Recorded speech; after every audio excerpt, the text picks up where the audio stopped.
जय श्री राम। सभी सुरक्षित हैं, स्वस्थ हैं, खुश हैं। कैसे हैं बताइए।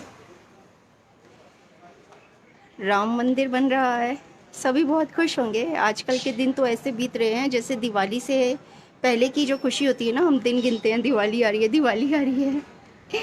और कितने दिन रह गए, 5 अगस्त को। बस इसी तरह हम लोग याद कर रहे हैं कि कितने दिन रह गए, कितने दिन रह गए, और बड़ी बेसब्री से उसका इंतजार हो रहा है। गर्मी चरम पर है, थोड़ी थोड़ी बारिश आ रही है, उससे उमस और भी ज़्यादा बढ़ती जा रही है। पसीने बहुत आ रहे हैं, इसलिए सर पे इस तरह का कपड़ा बांध लो ताकि पसीने नीचे ना आए।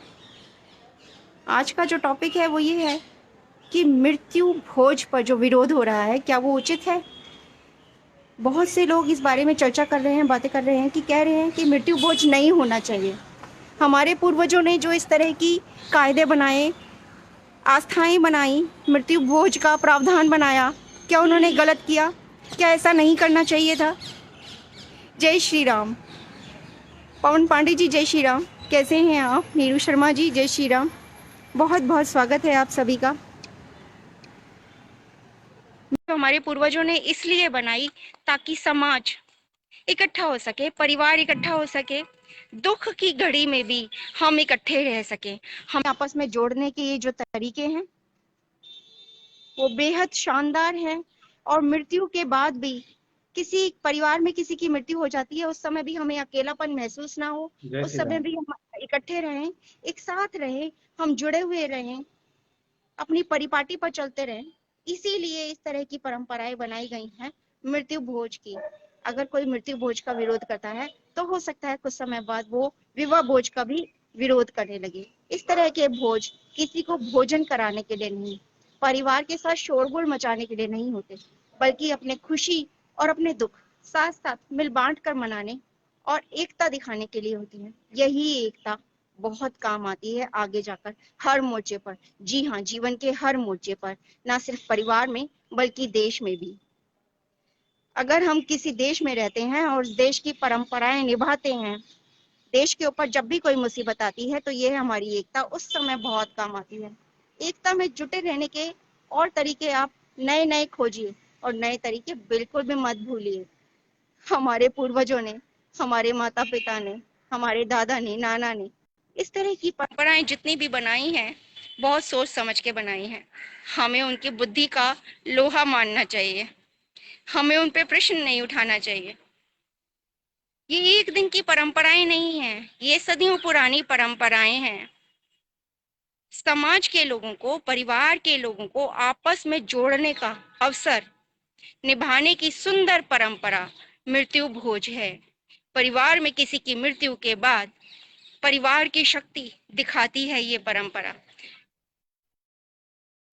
मैं किसी तरह के दिखावे की पक्षधर नहीं हूँ, मैं मृत्यु भोज की पक्षधर भी नहीं हूँ, लेकिन हर उस परंपरा की पक्षधर हूँ जो हमें आपस में एक करती हैं, जो हमारे पूर्वजों ने बहुत सोच समझ के बनाई हैं, हमारे अंदर एकता भरती हैं, जोश भरती हैं, और परिवार में किसी की अनुपस्थिति होने के बाद भी अन्य लोगों की उपस्थिति दर्शाती हैं, महसूस कराती हैं, ज्ञान कराती हैं, ये बताती हैं कि आप अकेले नहीं हैं, पूरा परिवार आपके साथ है इस दुख की घड़ी में। मृत्यु भोज बहुत ज्यादा जरूरी है। चाहे आप सिर्फ पूरी और सब्जी रखिए, इससे ज्यादा और आइटम मत रखिए, बहुत कम भोज रखिए, लेकिन भोज जरूर रखिए। आपस में मिलने का, बांट कोई भी सुख दुख बांटने का, चाय पर चर्चा जैसे हम करते हैं, इसी तरह की छोटी छोटी ये गोष्ठियां होती हैं, मृत्यु भोज, विवाह भोज, या फिर सिर्फ चाय पर चर्चा। इस तरह की चर्चाएं करते रहिए, गोष्ठियां करते रहिए, कोई भी मकसद ढूंढते रहिए जिससे कि हम आपस में एक हो सके, एकता दिखा सके हम आपस में। हवा चल रही है और मौसम बहुत अच्छा हो रहा है, थोड़ी थोड़ी हवा चल पड़ी है। दिन भर बहुत ज्यादा घुटन और उमस थी, इसीलिए गर्मी सी लग रही थी, पसीने बहुत आ रहे थे, लेकिन अब मैं छत पर हूँ इस समय, और बातें करते करते आपसे छत पर चहलकदमी कर रही हूँ। बहुत अच्छा लग रहा है, मौसम बहुत सुहाना हो रहा है। मैं आपको दिखाती हूँ।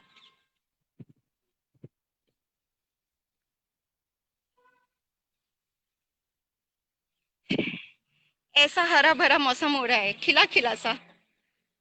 तो बरसातों का यही सुख है, हर ऋतु का सुख है। अगर पॉजिटिविटी देखी जाए तो हर ऋतु बहुत सुहानी है, और भारत एक ऐसा देश है जहाँ पर हमें हर ऋतु का चरम देखने को मिलता है, हर ऋतु की सुंदरता और खुशी महसूस करने को मिलती है ना।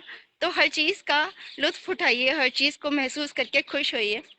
और कोई भी जो परिपाटियां हमारे पूर्वजों ने हमारे लिए बनाई हैं, तो बहुत सोच समझ के बनाई हैं, उनका आदर कीजिए। लेकिन अगर हमने उसमें कोई कुरीति जोड़ ली है, जैसे कि हम उसमें शोषापंची करते हैं या दिखावट करते हैं, बहुत सारे आइटम्स रखते हैं इस तरह के भोजों में, ये दिखाने के लिए कि हम कितना बड़ा भोज कर रहे हैं, वो गलत है। गलत तो गलत है और सही तो गलत सही है। सही और गलत की पहचान हमें करनी है, और सही परंपराएं सही तरह से निभानी है, ये बहुत जरूरी है मेरे हिसाब से। अगर आपको लगता है कि विवाह भोज नहीं होना चाहिए, गलत है, ये परिपाटी गलत है, हमें इसे बंद कर देना चाहिए। सनातन धर्म के लिए सनातन परंपराओं को निभाना उचित नहीं है। अनुचित है तो नीचे कमेंट में जरूर लिखिएगा, मेरे हिसाब से ये उचित है। और राम मंदिर बन रहा है अयोध्या में, उसकी एक और नई खबर आई है कि टाइम्स स्क्वायर अमेरिका में बिल बोर्ड पर पूरे दिन सुबह 8 बजे से रात के 10 बजे तक बिल बोर्ड पर हमारी अयोध्या नगरी से रिलेटेड राम मंदिर के चित्र और चलचित्र, जी हाँ, वीडियो और चित्र और शिलान्यास का दृश्य पूरा दिखाया जाएगा। और अमेरिका का पूरा भारतीय समुदाय उससे आनंदित होगा, उसका लुत्फ उठाएगा, उसके दर्शन करेगा। और ये बिलबोर्ड एक महत्वपूर्ण ऐतिहासिक बिलबोर्ड होंगे, क्योंकि ये हमारे राम मंदिर का, उसकी नींव रखे जाने का पूरा दृश्य दिखाएंगे, और ये पूरे विश्व में देखा जाएगा। तो ये एक बहुत बड़ी खबर है, आपके लिए माननीय, वंदनीय है और सम्मानजनक खबर है। तो इसका आप सभी को बहुत बहुत, आपको इसका सीमा खरवाल जी लिख रही हैं, जय श्री राम, सनातन धर्म की जय, जय श्री राम जी। रायचंद स्वामी जी, जय श्री राम जी। विनोद अवस्थी जी कह रहे हैं कि आपकी बात से 100% सहमत हैं। बिल्कुल जी हाँ, जितने भी हमारी सनातन धर्म की परंपराएं बनाई हैं हमारे बुजुर्गों ने, हमारे पूर्वजों ने, वो अगर कुछ गलत तरीकों से गलत हो रही हैं, अगर उनको हम सही तरह निभा नहीं पा रहे हैं, तो उसमें क्या कमी है वो खोजिए, लेकिन उन्हें बंद मत कीजिए। कोई परंपरा बढ़ानी चाहिए, कम नहीं करनी चाहिए। शास्त्री संतोष पांडे जी, जय श्री राम जी। राकेश हुड्डा जी, जय श्री राम जी। कैसे हैं आप सभी को अयोध्या राम मंदिर की बहुत बहुत बधाई अभी से, क्योंकि किसी के पैर जमीन पर नहीं पड़ रहे हैं इस समय। आजकल सारे उड़ रहे हैं, हवा में उड़ रहे हैं। राम मंदिर निर्माण का सपना आंखों में जो था वो पूरा होता नजर आ रहा है। बिल्कुल सामने राम मंदिर दिखाई दे रहा है। डॉक्टर वीना अरोड़ा जी, जय श्री राम जी। आपको भी बहुत बहुत बधाई हो राम मंदिर की। विनोद अवस्थी जी, सुधीर देवासी जी, संदीप देवासी जी, संदीप द्विवेदी जी, रॉकी सिंह जी, जय श्री राम जी। बीकू भाई जी, जय श्री राम जी। बीकू जी कैसे हैं? राम मंदिर की बहुत बहुत बधाई बीकू भाई। धर्मवीर सिंह कौशिक जी, जय श्री राम जी। ब्रजेश गुप्ता जी, जय श्री राम जी। सुधीर देवासी जी, जय श्री राम जी। प्रभु दयाल जी, जय श्री राम जी। नवनीत वालिया जी, जय श्री राम जी। रश्मीत कौर बिंद्रा जी, सत श्री अकाल जी, जय श्री राम जी। बहुत बहुत बधाई आप सभी को, राम मंदिर बन रहा है। और जब तक राम मंदिर की नींव नहीं रखी जाती 5 अगस्त तक, हर पल जो भी मिल रहा है सबसे यही कहा जा रहा है, राम मंदिर की बहुत बहुत बधाई, राम मंदिर की बहुत बहुत बधाई। मुंह दुख ही नहीं रहा है, बंद ही नहीं हो रहा है, खुशी समा ही नहीं रही है अपने अंदर। ऐसा लग रहा है किससे बांटे और किसको कहें, किससे बोलें, बार बार बोलें। अनुराग दुबे जी, जय श्री राम जी। राजेश सिंह राजेश जी, जय श्री राम जी। नीरू शर्मा जी, जय श्री राम जी। DRX पवन पांडे जी, जय श्री राम जी। पवन जी, आप सभी को बहुत बहुत बधाई। और इस बात का जो मेरा विचार है कि मृत्यु भोज को बंद नहीं किया जाना चाहिए, तो इसके बारे में अपने विचार जरूर लिखिएगा, जरूर शेयर कीजिएगा। मेरे हिसाब से किसी भी तरह का भोज बंद नहीं होना चाहिए। हर भोज की अपनी एक परंपरा है, और ये सभी जो भोज हैं एक संजीवनी है, समाज और परिवार को जोड़कर रखने की दवा है। एक ऐसी बूटी है जिससे कि हमारा समाज और परिवार आपस में सदा जुड़ा रहेगा, कभी अलग नहीं होगा, हमारी एकता शाश्वत रहेगी। ये एक ऐसी संजीवनी बूटी है। निखिल कौशिक जी कह रहे हैं बिल्कुल ये प्रथा चलती रहनी चाहिए, इसमें परिवार के लोग आपस में फिर से सभी मिलकर रहने को तैयार होते हैं। इसमें आडंबर को बंद कर देना चाहिए, ना कि प्रथा को। बिल्कुल सही कह रहे हैं निखिल कौशिक जी, ये प्रथाएं बहुत सोच समझकर हमारे ज्ञानी पूर्वजों द्वारा बनाई गई हैं और उनकी विद्वता पर, उनके ज्ञान पर हमें उंगली नहीं उठानी चाहिए, बिल्कुल संदेह नहीं करना चाहिए, उसे बिल्कुल धर्म के अनुसार हमें मनाना चाहिए। ये परंपराएं हैं तो भारत जीवित है, तब हम जीवित हैं। एक अकेला क्या भाड़ झोंकेगा, कहते हैं ना। सभी मिलकर रहें, इकट्ठा रहें, समाज में रहें, परिवार में रहें, तभी मजा आए। एक देश को देश बनाने के लिए, एक देश को परिवार बनाने के लिए मिलकर जुल कर रहने की बहुत ज्यादा जरूरत है। नहीं तो एक अकेला रहेगा तो वो जंगल में भी रह ले, क्यों रहते हैं शहर में। अंजलि चौधरी मेरी प्यारी बहन कैसी हैं? छुट्टियां मना रही हैं, घर से काम कर रही हैं। सीमा खुरवाल जी कह रही हैं हम धीरे धीरे सनातन धर्म में जो जो परंपरा है उसे खत्म करते जा रहे हैं। कभी सोचा है आपने?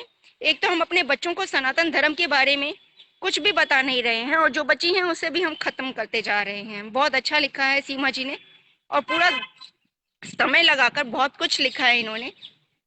सनातन धर्म के बारे में कुछ नहीं बता रहे हैं हम बच्चों को, जो भी बची हैं उसे हम खत्म करते जा रहे हैं। मृत्यु बहुत जरूरी नहीं है, आप पूरे बिरादरी को, समाज को बुलाकर कराओ, अपनी सुविधा के हिसाब से करवा सकते हो, इस पर किसी को जबरदस्ती नहीं होनी चाहिए।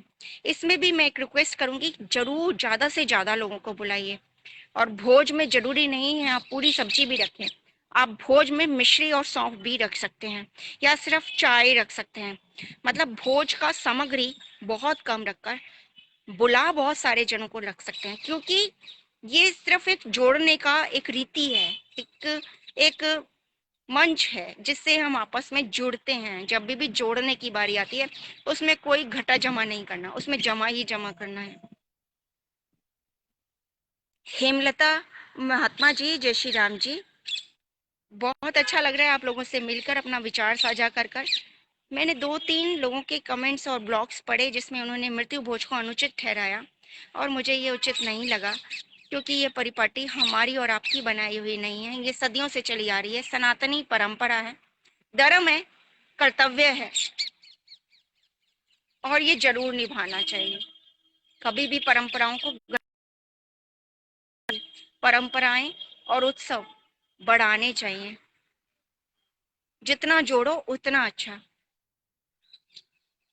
2 से 4 भले और 4 से 10, 10 से 20 भले और 20 से 100, हमेशा बढ़ाना चाहिए।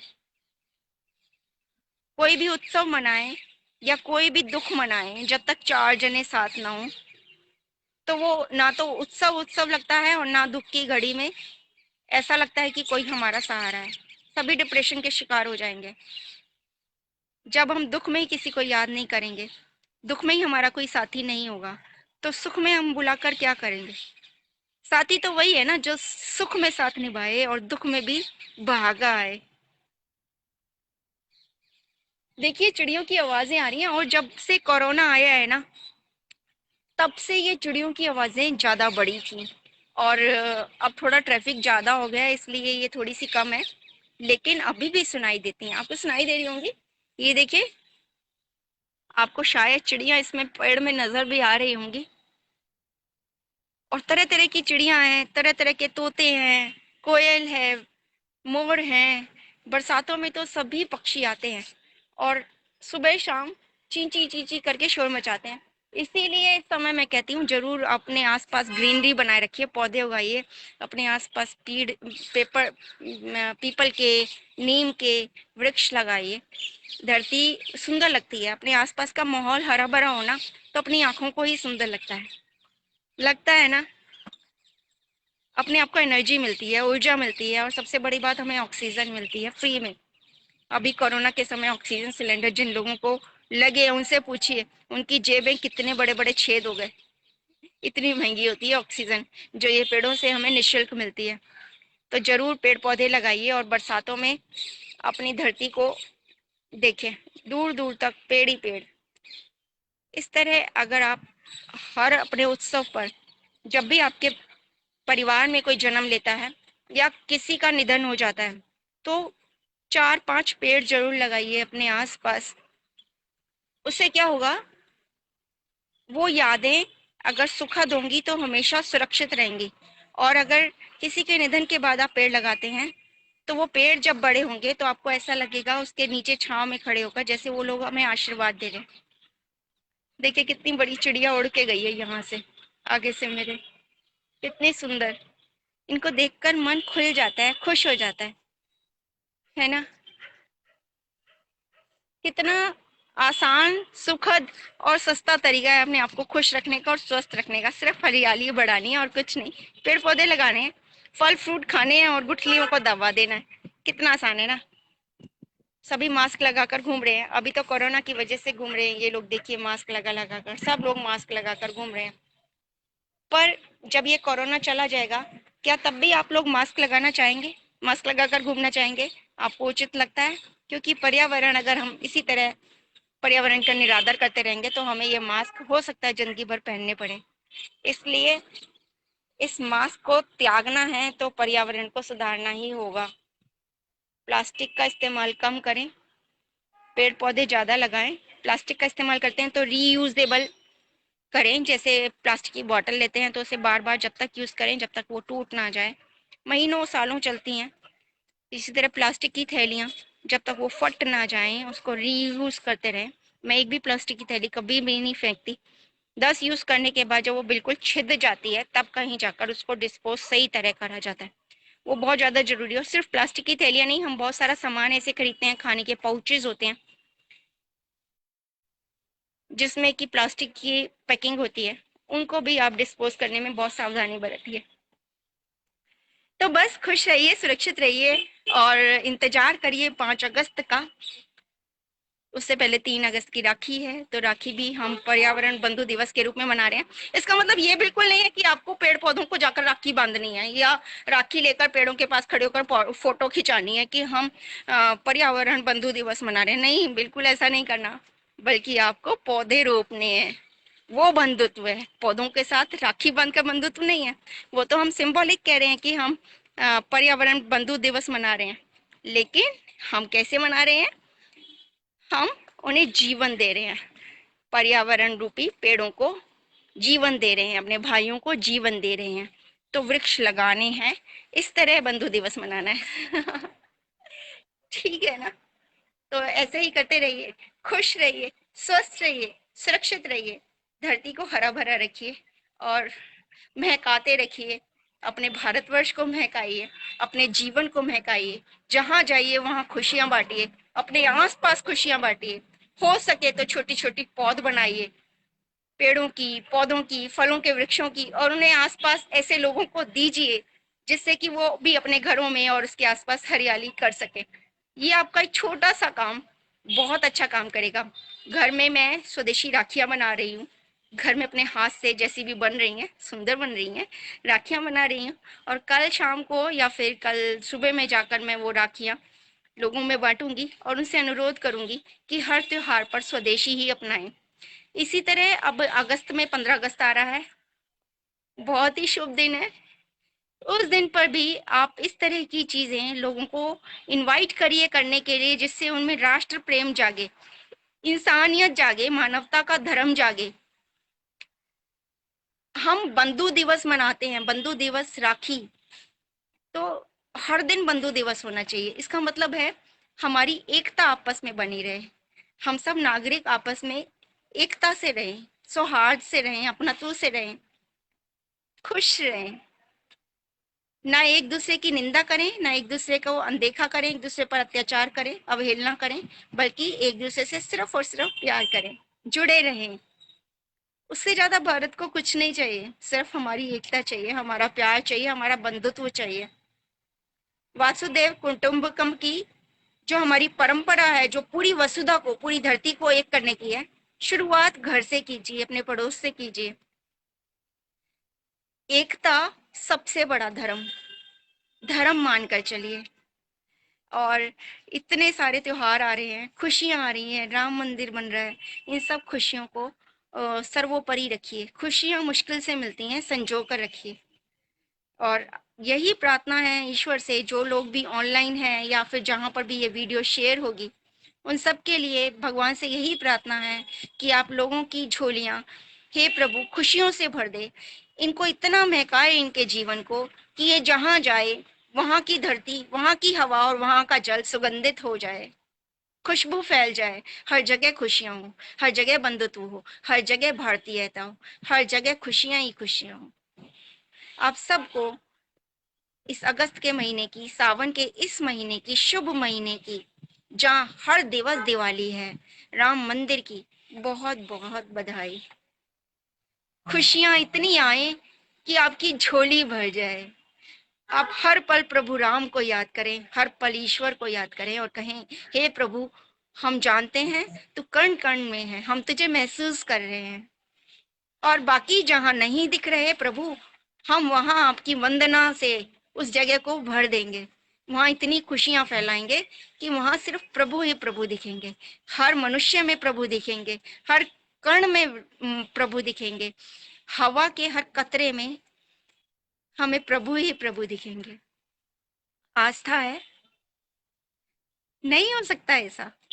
हो सकता है।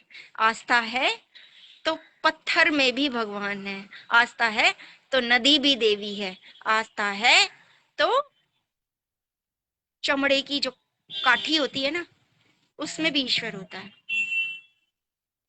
काठ की हांडी में भी ईश्वर होता है। सिर्फ आस्था है आपकी और विश्वास है, जो कि हम लोगों में अटूट है, भर भर कर है। ब्रिज सिंह जी, राजीव शर्मा जी, दीपक विश्वकर्मा जी, जय श्री राम जी। आप सभी को बहुत बहुत बधाई राम मंदिर की। और मृत्यु भोज बंद होना चाहिए या नहीं होना चाहिए, ये आज की चर्चा थी। अगर आपने मिस कर दिया तो प्लीज जरूर सुनिएगा जो मैंने कहा। मेरी आस्था है कि मृत्यु भोज जैसे हमारे जो प्रतीकात्मक हमारे हम लोग मनाते हैं, इस तरह से मृत्यु भोज देते हैं, ये एक संजीवनी है परिवार और समाज को जोड़ने की, हमारी एकता बनाए रखने की, दुख की घड़ी में भी हमें ये बताने की कि हम अकेले नहीं हैं। तो इन्हें संजो कर रखना चाहिए, इसे बिल्कुल खत्म नहीं करना चाहिए। जरूर सुनिएगा, अच्छा लगे तो शेयर जरूर कीजिएगा। और अगर आपके जो भी विचार हों उस बारे में, अगर आप कहते हैं कि मैं गलत बोल रही हूँ, वो भी जरूर लिखिएगा। क्यों बोल रही हूँ वो भी गलत, जो लग रहा है आपको वो भी जरूर लिखिएगा। और इसी तरह खुश रहिए, ईश्वर करे खुशियां आपके कदमों को चूमे, खुशबू से लबालब हो जाए आपकी जिंदगी। ईश्वर आपके साथ हमेशा रहे और आप ईश्वर का ही एक दूत बनकर रहे। माया केसरी बहन, कैसी हैं आप? जय श्री राम जी। अशोक गोयल जी, जय श्री राम जी। बहुत बहुत स्वागत है आपका, आप सभी का ढेर सारा स्वागत है।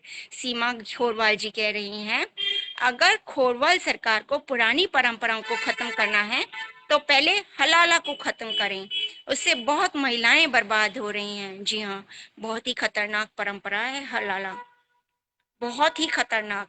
उन महिलाओं से पूछिए, पूछे नहीं, सोचिए उन पर क्या बीतती होगी, बहुत ही ज्यादा खतरनाक। इस तरह की परंपराएं हम नहीं खत्म कर सकते, हमारे संविधान को इसकी इजाजत ही नहीं है। वो सेक्युलरिज्म आगे आ जाता है। वो अल्पसंख्यक समुदाय का जो लीग बनी हुई है, हमने जो इनको अधिकार दे रखे हैं कि वो अपने धर्म को इजाजत दे कुछ भी गलत भी करने की, वो हमने ही अपने पैर काट रखे हैं, अपने हाथ में गलती है। और संविधान में नए नए परिवर्तन होते रहते हैं, साल में कम से कम 100 संशोधन होते हैं। मुझे ये पता नहीं लग रहा ये संशोधन क्यों नहीं हो पा रहा। या तो ये लग रहा है कि इस समुदाय को अगर हम इस तरह अपनी परंपराएं उनको खत्म करने के लिए कहेंगे तो हो सकता है कि इनका वोट बैंक बंद हो जाए। अगर ये सिर्फ राजनीति के लिए ही हो रहा है, और मैं कह रही हूँ अगर नहीं, ये हो ही राजनीति के लिए रहा है, तो ये बहुत गलत है।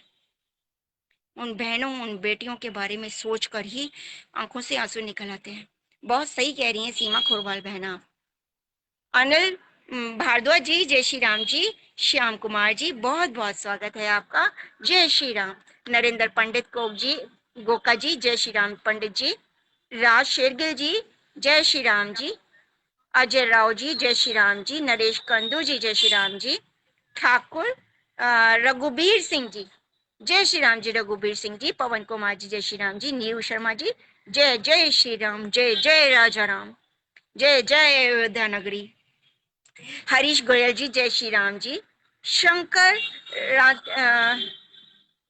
रामदीव जी, जय श्री राम जी। शंकर जी, आपके तो नाम में ही शंकर है। मैं तो कहती हूँ भारतवर्ष का कण कण शंकर है। बच्चा बच्चा राम है, बच्ची बच्ची सीता है। हर किसी में राम दिख रहा है आजकल। विशाल अहलावत जी, जय श्री राम जी। हितेश राज जी, जय श्री राम जी।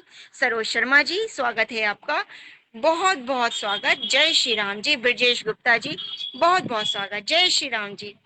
राजा राम की जय, प्रभु राम की जय, अयोध्या नगरी की जय, सत्य सनातन की जय, भारतवर्ष की जय, गौ माता की जय, आप सभी की जय, राम भक्तों की जय, गौ भक्तों की जय, सत्य सनातन को मानने वालों की जय।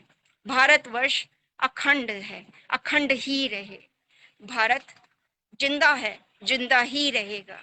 उसको मारने वाले, उसको तोड़ने वाले अपने आप गायब हो जाएंगे, है ना।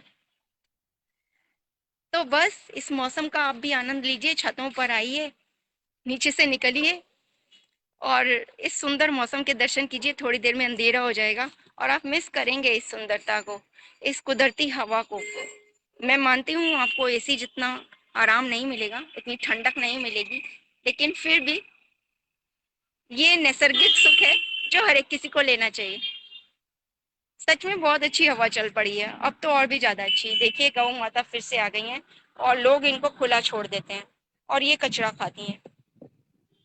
ये बहुत गलत है। और ये देखिए, बच्चों को लेकर जा रही हैं ना, तो बच्चों को मास्क बना रखा है ना खुद मास्क पहन रखा है।